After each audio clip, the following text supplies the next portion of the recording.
Hi, this is Coach. I'm the kid, and today Coach and I are going to be talking about some absolutely ridiculous xenophobic statements that were made by two affluent Americans in the sports world, black Americans at that, which makes it worse.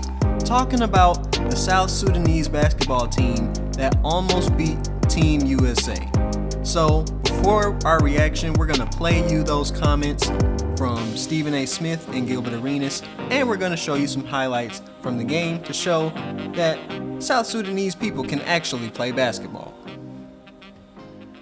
We almost lost to the Ahi tribe. This is crazy. Man, Embiid over there throwing the game. He's throwing the game for his cousins. I'm supposed to be losing to air up there. Come on, man. Cool Runnings. We're not supposed to lose to the Cool Runnings team. They don't even have shoes. They get their shoes from America. Respect and credit where it's due, and we'll get into him being the flag bearer later because that's a tremendous honor and what have you. But that is not my biggest takeaway from this game, Wendy. I'm sorry to break it down to you. My biggest takeaway from this game is that the United States, Team USA, was 7 of 25 from three-point range. It's 25%. And missed 12 of their first 15 three-point attempts. Now, I don't know when the hell this team is going to get the message. I know they won 7 of the last 8 gold medals. I get it. But my issue with Team USA is that you got to be able to shoot the damn basketball. You got to shoot the basketball.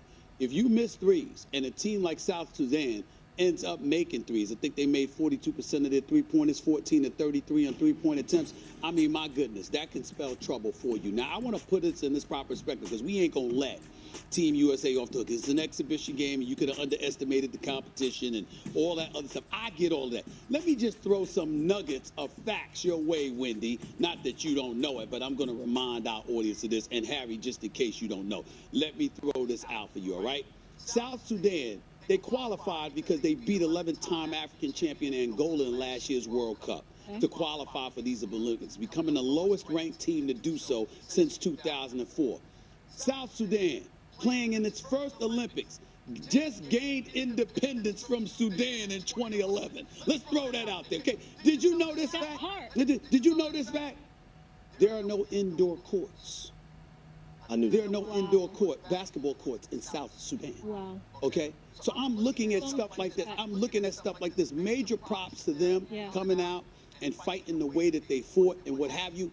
But in the same breath, remember, when we defer to anything in life as the gold standard, what we're saying is that's what it's supposed to be.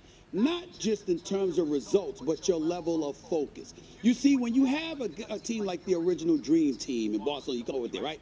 Obviously, you got NBA players playing in Olympic competition for the first time at that moment in time.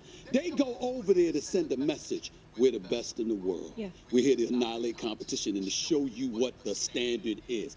I'm not saying in today's day that you can do that against just anybody with all the European players that have blessed the NBA. We get that part. But if you just gained independence a decade ago, if you don't have indoor basketball courts at your disposal, the resources, you understand? The resources are significantly less. You ain't supposed to be, and by the way, and you're a 43-point favorite. You ain't supposed to be winning by 1 point. So, you heard it from their own mouths. The xenophobia was apparent in Gilbert Arenas' comments the most, and Stephen A. Smith is just ignorant about what's in South Sudan. They're both ignorant. They're both ignorant. But saying that there's no indoor basketball courts, well, how can you say that? They're obviously good enough to be here. They got to play somewhere. That's not even true. So let's see just how bad they are. Sarcasm. We're gonna get into the game now. We're probably gonna go through this twice. First of all, appreciate the comments. After this game happened, of course we saw the game, and I think like everybody else, before I hit play, right? I'm like, South Sudan, we had just beat Serbia. We should win this by 30. That's before I hit play. And as soon as I hit play, my first reaction was, who are these giants? Like, who are these giants? Like, these dudes are big. And then I started looking at some of the names. I'm like, wait a minute. That's JT Thor. JT Thor is an NBA player. JT Thor is somebody that I found about 2 years ago in the summer league, terrorizing the summer. I'm like, who is this dude shooting threes? Like, who, like, you know? And at that moment, I started trying. I'm like, dude, we need that dude for the Pistons. Remember that? Yeah, you've been saying that every time he plays. I'm like, who is this guy?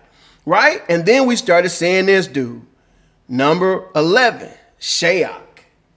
And I'm like, man, this dude can shoot. Like, who is this dude? And so I didn't know about him, to be fair. Looked him up. Guess what? He played in the G League. He played in the Summer League. And the same things that he was doing in this game, he did in Summer League. He did in the G League. So that just opened up a whole thing of, okay, who are these guys? First of all, I got to go back. I said something. If you're a subscriber of this show, maybe you remember, maybe you don't. But it wasn't, I think it was like a week ago or maybe 10 days ago. I said there's just as much talent out of Africa as there is Europe or anywhere else. I said that. And it is often overlooked, just like everything else that's African made is overlooked. But let's not get it twisted. Even when Stephen A. Smith said, oh, you know, we've been blessed by European talent. Yes, there's been some European guys that have come over and, you know, made it in the NBA. There's also a lot of guys that don't, right? Just, you know, from just about every country. However, 2 out of the 3 last MVPs, Giannis Antetokounmpo, Joel Embiid, they're African. Right? So we've been, and there's been also other African guys. Hakeem Olajuwon, in my opinion, the greatest big man of all time, the greatest power forward of all time. Luol Deng, who is over the South Sudanese team and actually was instrumental in building an indoor court long before Stephen A. made his stupid ass comment. Right? So you got Precious Achua, Pascal Siakam. Interestingly enough, we just watched a documentary a few days ago of what's my man's name? I don't know his first name. Masai Ujiri. Ujiri. And he's saying the same things that I was saying. He's like, Giannis is not a European player. Giannis is African. He's an African player. Ujiri been over there for 10 years. They've been building courts everywhere. And they're developing talent. He's instrumental in the Basketball Africa League, where there's tremendous amount of talent here. In this game, there's a 17-year-old that's 7'1". What's his name? Kaman Malak. Okay, 17 years old, 7'1". I think that might be him right there. Okay. On Embiid. So, you know what I'm saying? But let's get into it. Trust me, we're going to go through these, as you see Shayok right there cooking, whoever that is. And, you know, they're going crazy. So just the first thing, you know, to get into some of the stuff that Gilbert Arena said. There are indoor courts. One of the players just built one in 2021. Okay? And even the guys that we didn't mention, they have played in college and they have played, you know, in the NBA. So we're going to go down the list right now of the players who had their own shoes, who have played indoors, who have been to the United States, right, and are on this team. All right, so first I want to start with Carlick Jones. Now, he's actually an American born and bred player who was nationalized into South Sudan. He was recruited by Luol Deng to be their point guard. Let's just keep it real. He had a triple-double in this game, 15, 11, and 11. And going back throughout his career, He actually played a little bit in the NBA, maybe 20 games. Well, he or don't. so. But respectfully, he don't count because he American, and He's they on the team. they cheated with that. So I don't even like that. But let's talk about the South Sudanese players, please, because really, my man, I know each team gets somebody they can just like get from wherever they want, and that's their player. But let's talk about their players. All right, I'm going to start with Malak since he's the youngest and he's the future. So, based on what I'm seeing, his stats in the Basketball Africa League were insane. In the last year, he averaged 19, 14, and 3 blocks. Jesus. Wait, did you say Basketball Africa League? Yes. Is that played inside or outside? I don't know, but I would assume it's indoors. You don't know. They play outdoor basketball. No, they don't. They play in that stadium in Rwanda. What are you talking about? They play inside that beautiful stadium that they just built in Rwanda. That's where the Basketball Africa League games, they play indoors, bro. So he had 19, 14, and 3? Yeah, that's what he averaged overall. Wow. He was on 2 different teams, and on the latest team he was on, it was 21, 15.6, and almost 4 blocks. But averaging out the season, that was what his And where is stats he were. going? He's going to Duke with Cooper Flag. Oh, my God. Okay. If they don't win the championship, I don't know who the coach is. If they don't win the championship, that's on them. All right. So he's played indoors before, and he going to be playing indoors. A lot. Okay. Next up is JT Thor, who is still very much a current NBA player. He's a free agent. Wait, stop. The NBA. Is that played inside or outside? Well, he's talking about South Sudan, but yes, it's played inside. He said the players that, that they ain't playing indoor basketball. Gilbert Arena said they don't have shoes. So I just want to, for the people that's listening, J2 Thor, who he play for? He played for the Charlotte Hornets last year. Okay, dude. And that's inside too, right? Yeah. Okay. All right. What did he do? Did he get a lot of playing time? He got 12.4 minutes last season, which is nothing. Not that much. What'd he do? 3.2 points, 2.3 rebounds, 0.5 assists, 0.4 blocks. Okay. He didn't get no minutes. So 3.4 points, but he's an NBA player.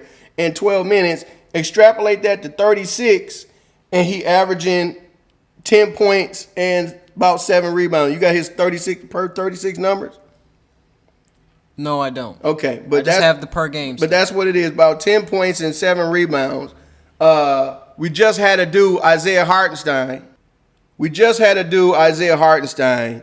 Get $30 million a year, and he averaged 8 points and 8 rebounds last year. Okay, to me, the worst contract in NBA history. And where's he from? He's from Europe, specifically Germany, right? Yeah. Yeah. Okay. So in another world, JT Thor could be making $29 million a year for the points that he put up if he played 36 minutes, right? Who next? Next up is Marial Shayok, who was the best player for South Sudan in this game, number Facts. 11. He was the second best player on the court. He can shoot. Obviously. In the G League, by the way, he played in the G League in the 2022-23 season. Which was 2 years ago? Yeah. Okay. And he averaged 19.7 points per game, shooting 50% from 3. Wait a minute. Come on, dude. Are you serious? 4.9 attempts, 2.4 makes. 50%? How? Okay, so you're telling me, hold on now. There's a dude shooting 50% from 3 that's not in the NBA? That's what I'm saying.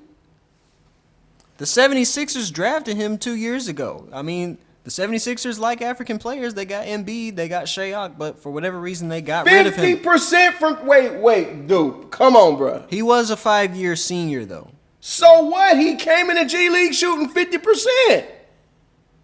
Now, tell me. Hold on now. Tell me, what reason would a guy not be in the NBA shooting 50% from 3? How tall is he?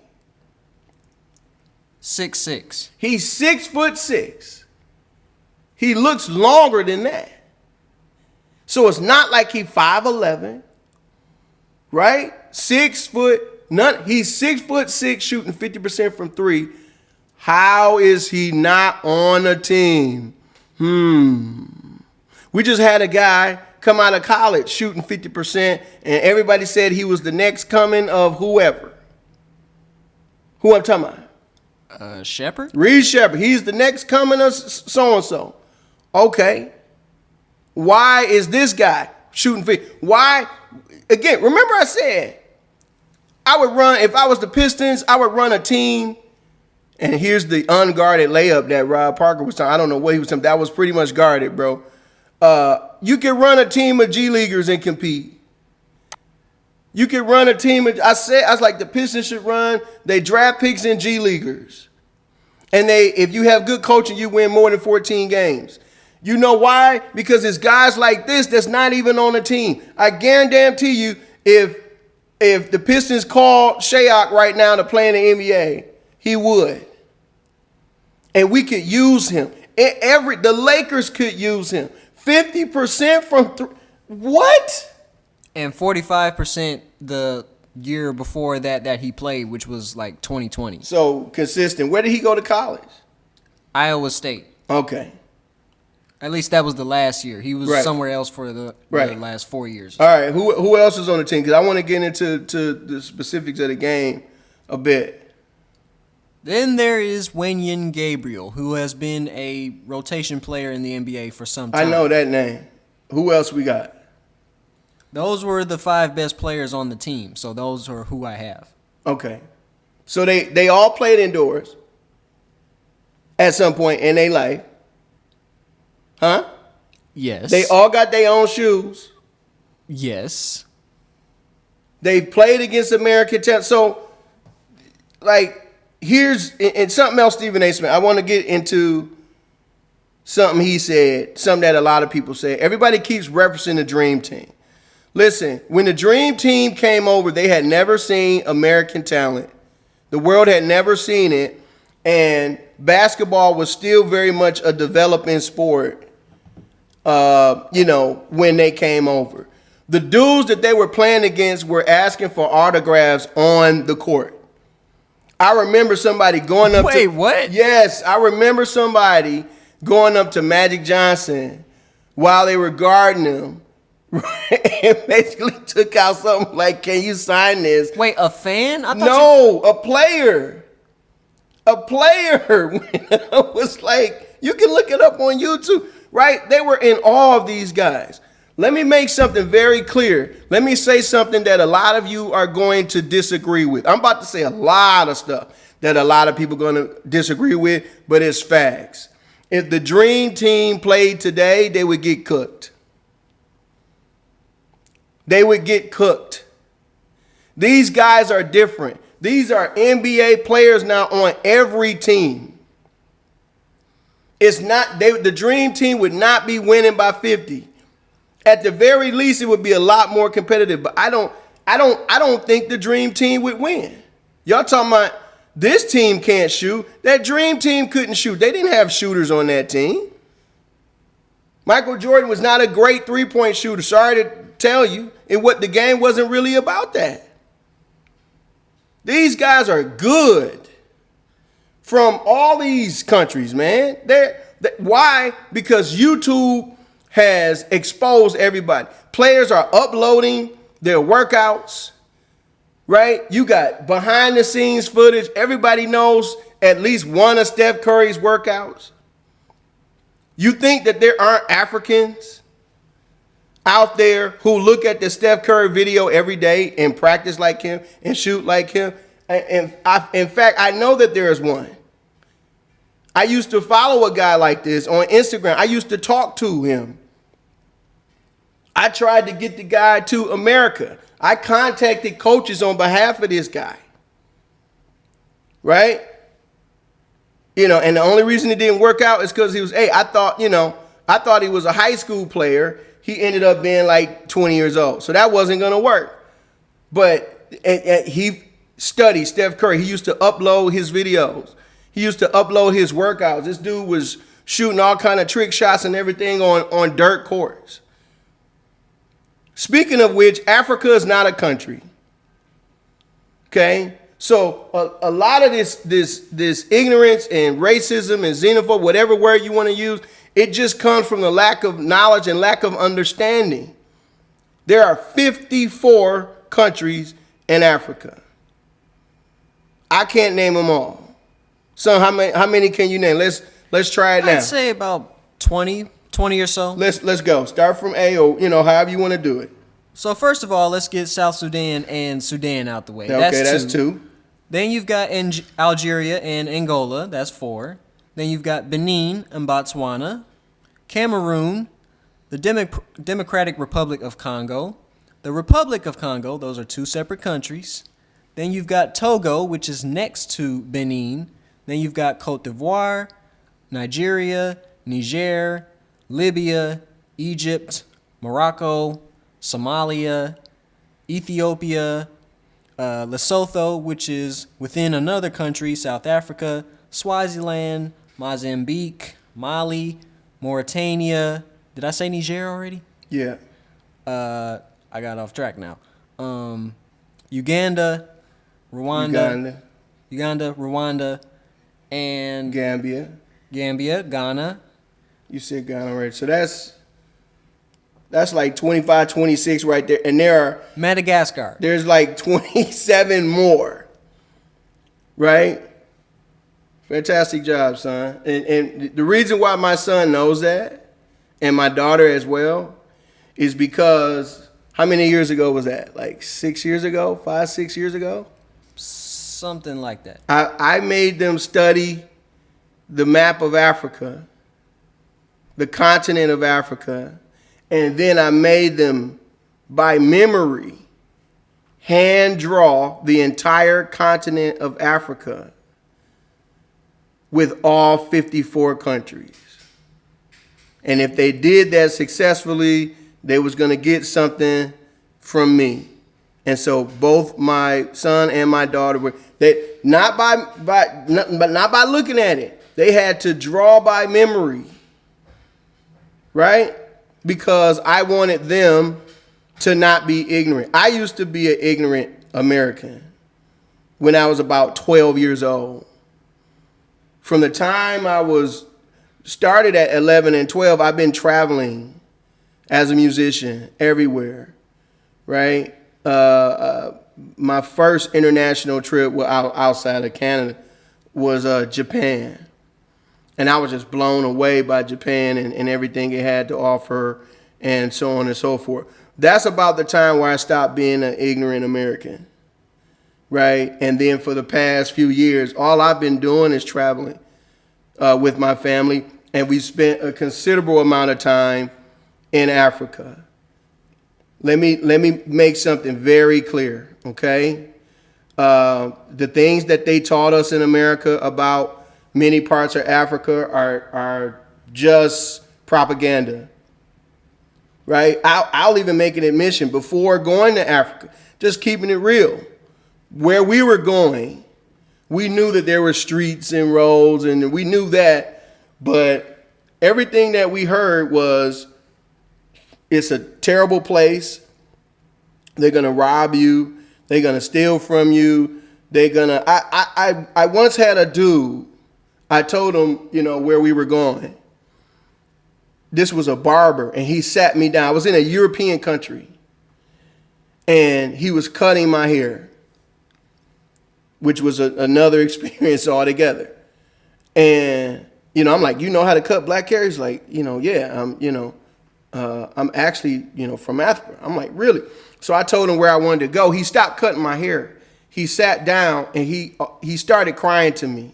He was like, please don't take your family over there. Don't do that. You won't come back. Don't do that to them. I'm like, what? And my wife was like, nah, I don't think we should go visit there. I'm like, look, we're going to go check it out. Listen, the nicest people that you've ever met are in Africa. The most genuine people. The most luxury that I've ever experienced is where we were in Africa. And before that, we had went to Dubai. So we've been to Dubai, and Dubai is nice. Trust me, Dubai is very nice.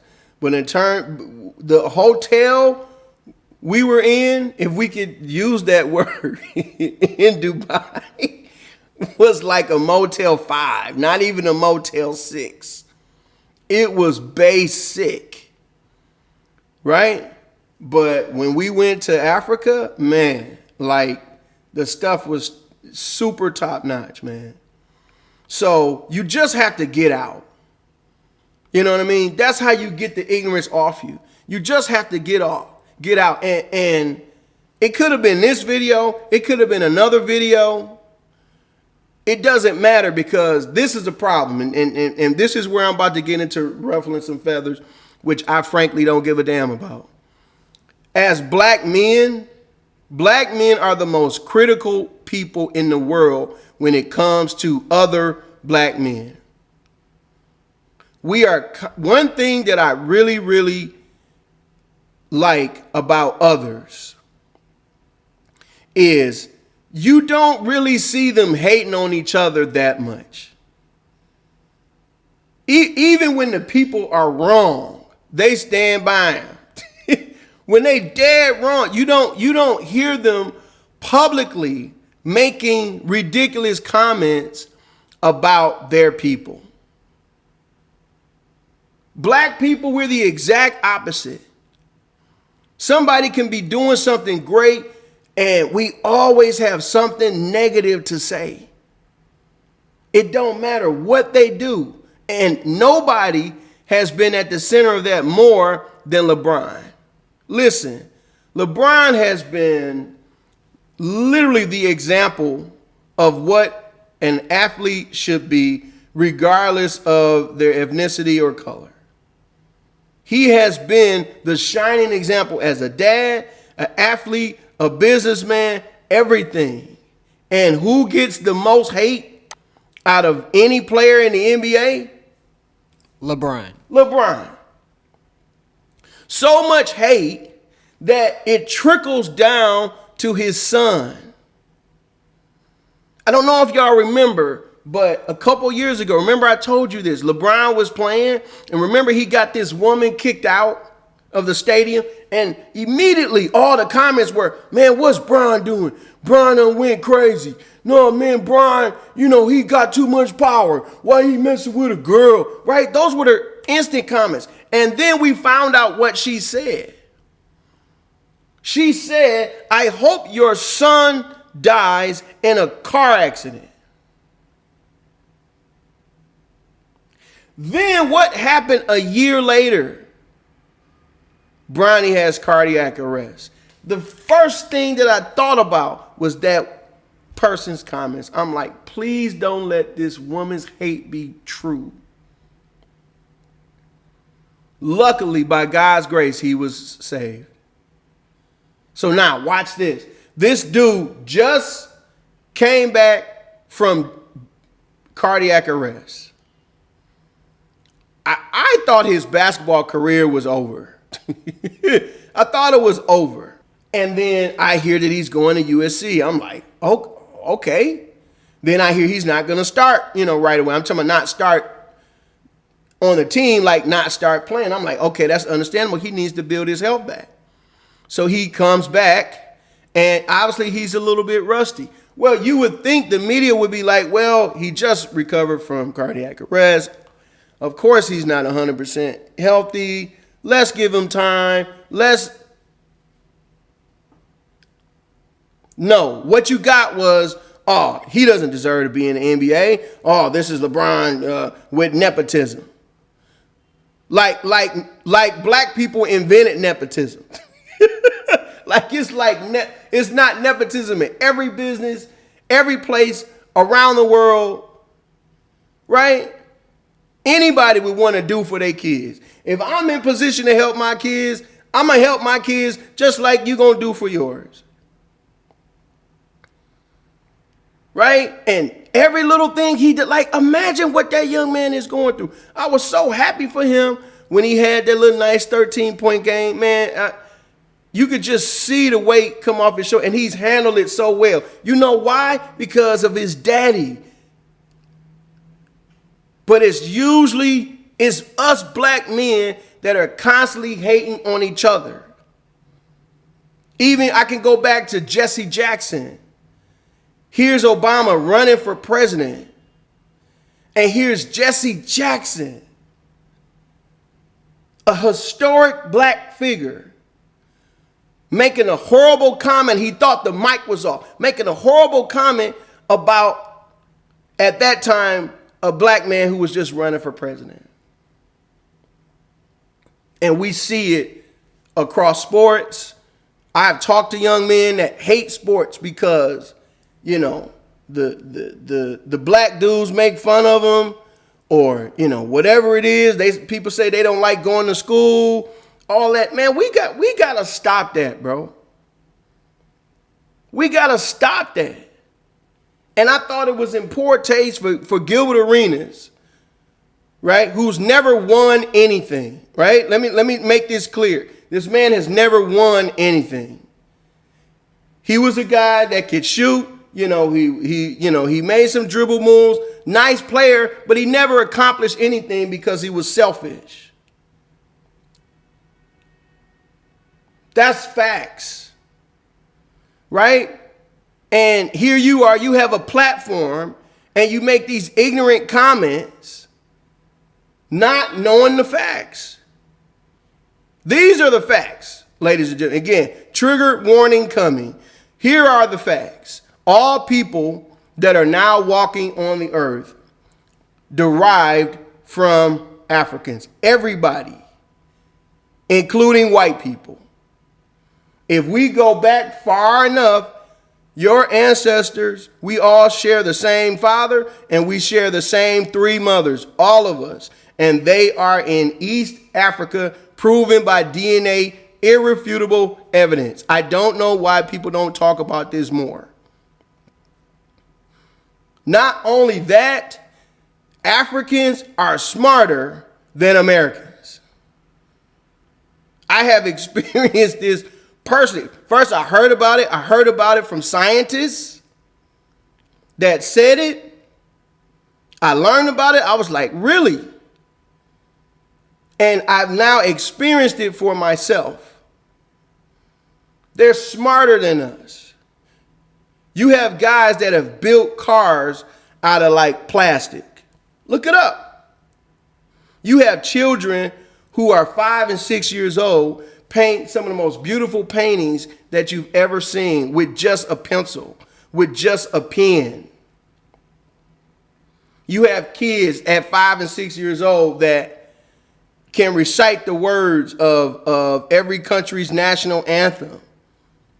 Or they're doing calculus at 4 and 5 and 6 years old. They're just naturally smarter than it because everybody comes from them. And the fact to say that they don't have the resources, that ain't true either. That's a lie. We're stealing resources from them. Okay, the DRC, your cell phone, you know where your cell phone not where it comes from. Your cell phone can't work without cobalt. 80% of the world's cobalt is in the Congo, the DRC. And yet the DRC is one of the most, that's one of the toughest places, most non-industrialized places in the world, but yet it controls the world. That has to do more with the African leaders than the people. Right? So get your facts straight. Understand what's up. All of these African American, this is essentially Africa versus Africa, right? African Americans. The first word is African. They're derivatives of these guys. Right? They've just practiced the game more. They just got more coaches, more, things going on. The shoe comment, that's stupid. We do not need to ship shoes to Africa. We do it, and the rest of the world does it because they treat Africa like a dumpster. That's facts. When Gucci's go out of style or whatever, LeBron number, whatever goes out of style and they don't sell them, they don't burn them. They ship them to places like Thailand and Africa because the whole world treats Africa like a dump. So these people take these things that, we're sending over there and they pick them out, they resell them, they wear them, they do whatever, they make it a business. But trust me, they would rather we not send stuff over there because they make their own stuff. And the stuff that they make is better quality than our stuff. These are just facts. You don't believe, you can look up all this stuff. So I thought it was in poor taste, man. And I think specifically for Gilbert Arenas, I think he's going to catch it the most. I hope he does. And the problem is Gilbert is the most intelligent guy on that show. Which is a sad statement to make. He's the most intelligent dude on the show. Right? But let's get into this last part of the game. Dude, Shayok, just, from a basketball watch, just looking at him, man, he looked like LeBron to me. I'm like, who is this dude that looks like LeBron? And that was Shayok. They got the same beard and everything, bro. Now there's the dude from America, 91-86. We got to talk about this team. First of all, before this game, they beat England. So I can see if like England beat them by 50 or something. No, they beat England. And it's pick and roll there. Cooks, Anthony Edwards. It's a 1-point game. Right? Here you go, Derek White. Not enough space in here, but AD gets the lob. Right? This is a game. This is a game of dudes that's been coached well. Lou Aldain know what he's doing. I would say in all the games that, like, the issue is Embiid for me. Like, the dude's defense is terrible. He's hurting the team the most. Would you agree or disagree with that? I would agree mostly, but from what I've seen, the shots he takes, he has at least been efficient. So it's not like he's breaking everything. Well, he's just standing at the elbow and doing what he always do, but that don't really help if you giving up more points than you making. The problem is, up until now, he has not been known as a defensive liability. When he's healthy, he's all over the place. He's I don't know about dominant that. I know. on both sides. No, I've never did. Shayok, bro, I did not know he shoot 50, but he need to be on somebody's team, man. No, man, I've never thought Embiid was a good defender.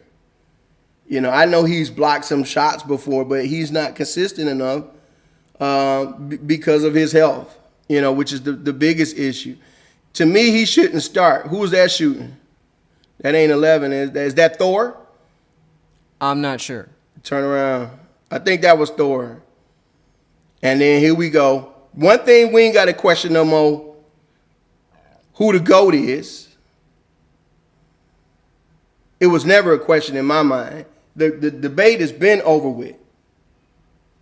And he's showing that out here. Now, my man right here, they had a chance to win. This is a layup. Right, he got past Holiday and then just airballed the whole thing. If you see Holiday's reaction, like, he's not happy because he know that my man could have made that shot. So really, it was just luck, honestly, man. What is this anyway? Just the Boston Celtics and LeBron versus everybody else? Why you say that? Because Tatum's on the team, Derek White's on the team, Drew Holiday's on the team. I didn't even think about that. They need to switch that up, dude. Embiid should not start. I don't know if his Holiday seemed like he start. Yeah, he start. I wouldn't start Holiday. I know they want defense, but I think you got to start. AD And I think you got to start Bam, man. You know, the issue is they want to play LeBron at the 4, and, you know, LeBron is better as a 3. So I would start Steph, AD, Bam, LeBron, and then, you know, another guard. Maybe this guy here, because Bron needs to be surrounded by shooters.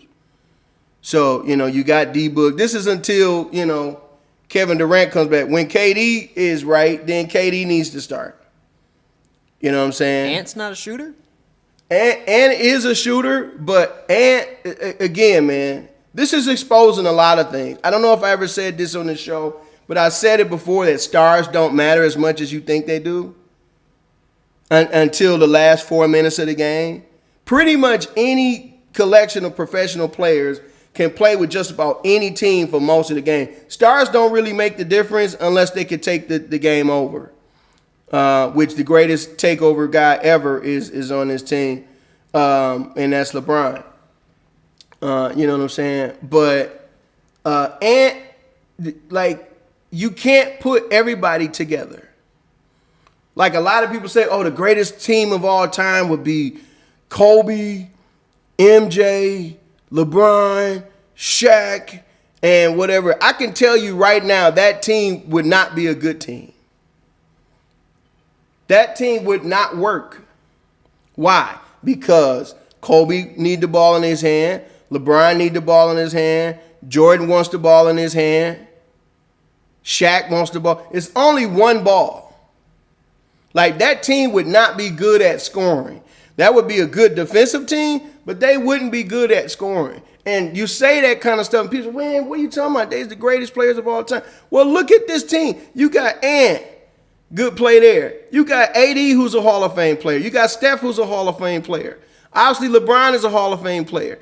Anthony Davis, if he, continues to be healthy, he'll be a Hall of Fame player. But yet, you're only beating Sudan by 1. Why? Because you had guys like Shayok and Thor who could stretch the floor, and they work better together. So, my opinion, the best team, obviously LeBron is still the best player in the world. The best team to be around him is Steph, D-Book, Anthony Davis, and Bam Adebayo. Right? Jason Tatum likes to hold the ball. Ant Edwards likes to hold the ball like he's doing now. Ant should be the leader of the second group. And I think that's what he is. Most of these games we've came back when the bench comes in. The starters is usually going down by 10 points against everybody that they play. You know what I'm saying? So egos are going to have to take, they're going to have to be checked. And we need to put the best team together. Now, when KD comes back, then you can put LeBron at the 4. And then if you want to start, Anthony Davis, and you have KD at the 3, I would still start Steph. Obviously, Steph is going to start. And then, you figure out what you want to do at the 2. But this current lineup with Tatum and Embiid, it just doesn't work. And again, after this game, they barely beat, who did we just play? Germany. They barely beat them. Right? So this is more of an issue, honestly, with the makeup of the team, and these other players are good. This guy right here should be in the NBA. It is a tragedy that you have a 50% from 3. I did not know that, dude. Consistent dude, not in the NBA. He's got to get a contract after. He has to. I don't care how old he is. You see LeBron, the oldest guy out there, he cooking everybody, man. So, shout out to South Sudan.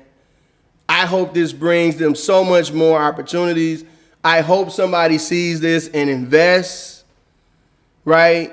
Lou Aldang, hats off to you. I've never heard a bad word about Lou Aldang in my whole, time following basketball. And everybody has only had positive things to say about him. So, amazing drive right there against the trees, man. Oh, one man. Oh man, we almost forgot. Can't believe that. South Sudan has the tallest people in the world.